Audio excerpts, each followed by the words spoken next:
Ukraine zikomeje kuba nkeya, biraterwa n'umubare w'abakomeje kuva ku rugamba n'abakomerekera. Ibi nibyo byatumye umugaba w'ikirenga mu ngabo za Ukraine avuga yuko akeneye izindi ngabo nibura zigera ku 500. Gusa kwemeza uburyo izi ngabo zigomba kuboneka bikomeje kugorana cyane mu butegetsi bwa Ukraine. Hagati aho Uburusiya bwo bugaragaza yuko ubutegetsi bwa Ukraine aribwo nyirabayazana n'ibintu byose ibihugu biri kunyuramo, ngo nibikomeza gutya rero Ukraine ishobora kwisanga itakiri igihugu.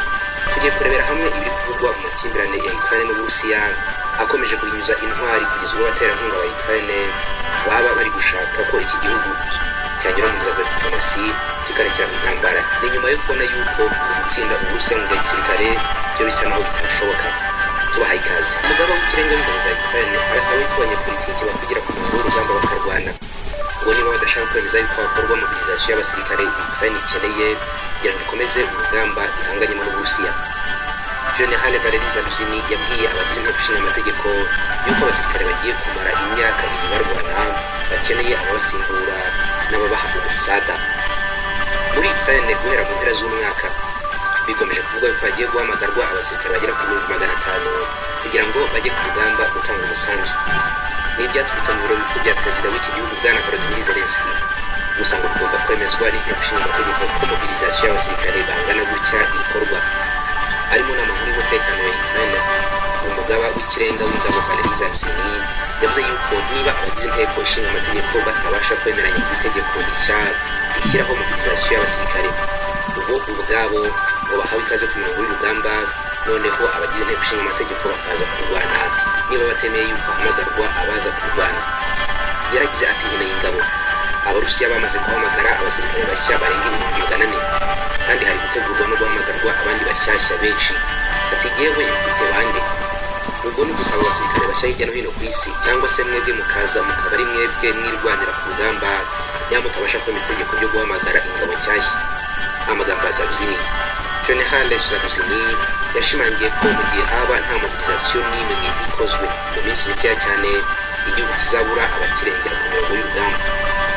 Uwatanze amakuru mu bitangazamakuru byo muri Ukraine wari muri inama ariko akaba atarashatse ko amazina ye ajya ahagaragara, yavuze ko General Zaluzny yanasabye ko imfungwa n'abandi bantu bose bahamwe n'ibyaha bajyanwa ku rugamba. Ibi ngo byumvikanye nko kuba kujya mu gisirikare cyaba ari igihano gishyashya ku byaha umuntu yakoze. Abwira abagize inteko ishinga amategeko yaragize ati hazabaho imyitozo y'iminsi 80 kuri buri muntu wese wahamagawe mu gisirikare, ariko mbere na mbere ibumbe abantu bo gukoresha. Amakuru yemeza yuko ubutegetsi bwa Kiev bwakomeje kugorwa n'umubare mukeya w'abasirikare bari ku rugamba, bitewe n'uko abari basanzwe mu gisirikare bamaze kugabanuka cyane ku kigero kigaragara. Byemezwa yuko ubu hari gushakishwa abasirikare nibura basimbura abamaze kugwa mu bitero byo kwigaranzura Uburusiya barenga 125,000. Muri briefings batanze mu kwezi gushya kwa 12, Minisitiri w'ingabo mu Burusiya Bwana Sergei Shoigu yavuze yuko Ukraine imaze gutakaza abasirikare barenga 400 bariyemo abaguye ku rugamba kimwe n'abakomeretse ku ntambara yatangira ku 24 y'ukwezi kwa kabiri 2022. Mu kwezi gushize ubwo kwa 12 nibwo Perezida Volodymyr Zelensky yatangaje yuko General Zaluzny yamusabye izindi ngabo 500 z'inyongera. Abaterankunga ba Ukraine bari muri aya makimbirane ngo bakomeje kumvikana bahatira Perezida Zelensky guhamagara abantu bakiri urubyiruko ndetse n'abadashaje cyane kugira ngo bajye ku rugamba. Abagore nabo ntabwo basiwe ku ruhande nk'uko ubutasi bw'Uburusiya bwabishyize ahagaragara. Mariana Bezuglaya, umudepite wo mu ishyaka rya Zelensky riri ku butegetsi Servant of the People, yumvikanye mu nteko ya Ukraine avuga yuko abagore nabo byaba itegeko ko bashyirwa mu gisirikare nta kujya ku ruhande. Ku ruhande rwe rwa Facebook yashyizeho igisa n'amatora, maze abanyayukraine b'abagabo bagera kuri 80% ndetse n'abagore 55% batangaza ko bagiye kwiyambura ubwenegihugu bwa Ukraine mu rwego rwo kwirinda gushyirwa mu gisirikare ku gahato. Amakuru ava ku mirongo y'urugamba agaragaza yuko Ukraine ikomeje kwakira ibihombo byinshi cyane, ndetse ngo ikaba ariyo mpamvu yahisemo gutangira kugaba ibitero ku butaka bw'Uburusiya. Mu kwimura kuri ibi bitero rero Uburusiya bwamaze iminsi bwibasira bikomeye cyane imijyi itandukanye ya Ukraine n'ibikorwa remezo bya gisirikare. Perezida w'Uburusiya Vladimir Putin avuga yuko abategetsi ba Ukraine ari bo bonyine bo kwegekwaho ibintu byose igihugu cyabo cyisanzemo. Mu mu gihe ibintu byakomeza kumera gutya mu minsi mike Ukraine ishobora kuba igihugu cyatagaza statut yo kuba igihugu bitewe n'uko yaba yatwitswe igahinduka umuyonga. Yabivugiye muri forum yiswe Sumo Motherland The Strength of Russia ibera i Moscow ni ku munsi wo kuwa kabiri.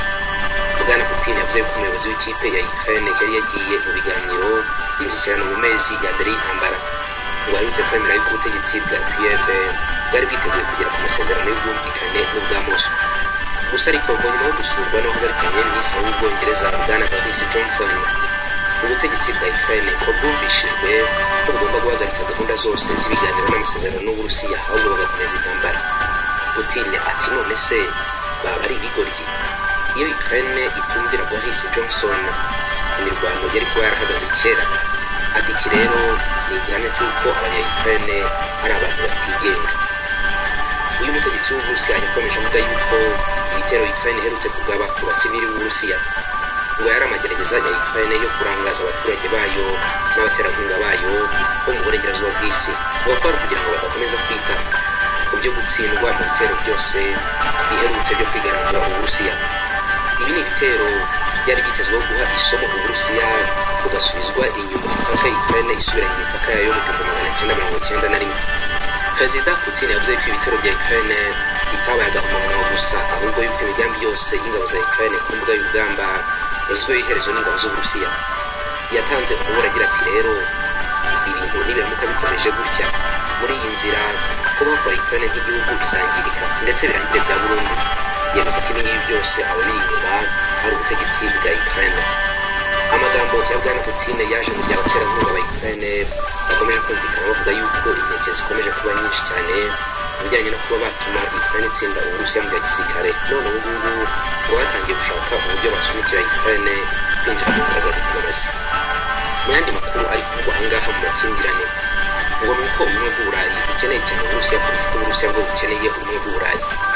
Ni amagambo ya Bwana Vladimir Putin, perezida w'Uburusiya, wemeza yuko ibihugu bikomeye cyane byo mu Burayi bw'uburengerazuba bw'isi biri kunyura mu bihe bikomeye cyane mu gihe iyi ntambara yakomeza. Yabivugiye mu kiganiro yagiranye n'abaturage batuye mu ntara ya Shutoka, aho yagaragaje yuko Uburusiya bwihagazeho ndetse ngo bwanga gukangwa n'igitsure cy'uburengerazuba bw'isi kugira ngo bupfukiranwe cyangwa bupfukamishwe. Yemeza yuko Uburusiya ari igihugu cyihagije ndetse ko ubukungu bwacyo bukomeje gutumbagira cyane, kabone n'ubwo bwashyiriweho ibihano by'ubukungu byinshi. Ni mu gihe ngo ahubwo abashyizeho ibi bihano ari bo bari kunyura mu bihe bikomeye cyane by'ubukungu. Muri urwo ruzinduko mu ntara ya Shutoka, Bwana Putin yabwiye abaturage yuko azi ibyo kuba bamaze iminsi baterwa ubwoba n'uburengerazuba bw'isi bubakangisha yuko bagiye gushyirwa mu gisirikare ku ngufu. Yabwiye ibihugu byo mu bumwe bw'Uburayi ko byagakwiye kwita ku bibazo byabwo bakareka Uburusiya kubera ko buzi neza ibyo burimo. Ati bagakwiye kwitekerezaho ubwabo, bagatekereza ku cyo bazarya ejo n'icyo bazambara. Bose bafite za toni z'ibibazo utagereranya n'ibyacu uyu munsi. Yakomeje agira ati yewe n'ibihugu biyoboye ibindi mu bukungu mu Burayi biri guca mu bikomeye cyane. Ati turi gutumbagira ariko bo bari guhanuka. Byamaze kwigaragaza, baturambirijeho kurusha uko twebwe tubarambirijeho.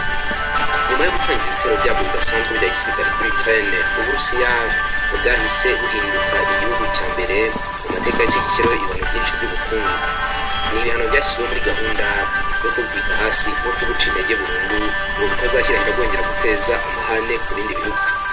Nubwo ariko ibihugu byinshi byagiye bishyiraho amapaki menshi y'ibihano, ntibibujije yuko Uburusiya bugiye kuzuza imyaka ibiri bubayeho muri ibyo bihano, ndetse ubukungu bwabwo bwatangiye kuzamuka ndetse buzaguma gutumbagira nk'uko byitezwe. Imibare igaragaza yuko ubukungu bw'Uburusiya bwamaze gukamirika ibi bihano byose ndetse ahubwo bukaba bwarongeye kuzamuka ku kigero kiri hejuru cyane imibare y'abanki y'isi. Ni nyuma y'uko Uburusiya buhinduye abafatanyabikorwa babwo b'ingenzi byajyaga mu burengerazuba bw'isi ku bwinshi, ubu noneho birerekeza mu burasirazuba bw'isi n'amajyepfo. Imibare yagaragajwe mu kinyamakuru The Bloomberg yerekana yuko Ubudage nk'igihugu gifite ubukungu kuruta ibindi byose mu Burayi bumaze amezi menshi buhungabana cyane mu bijyanye n'ubukungu, ndetse urwego rw'inganda rukomeje kuzahara cyane. Turabashimye.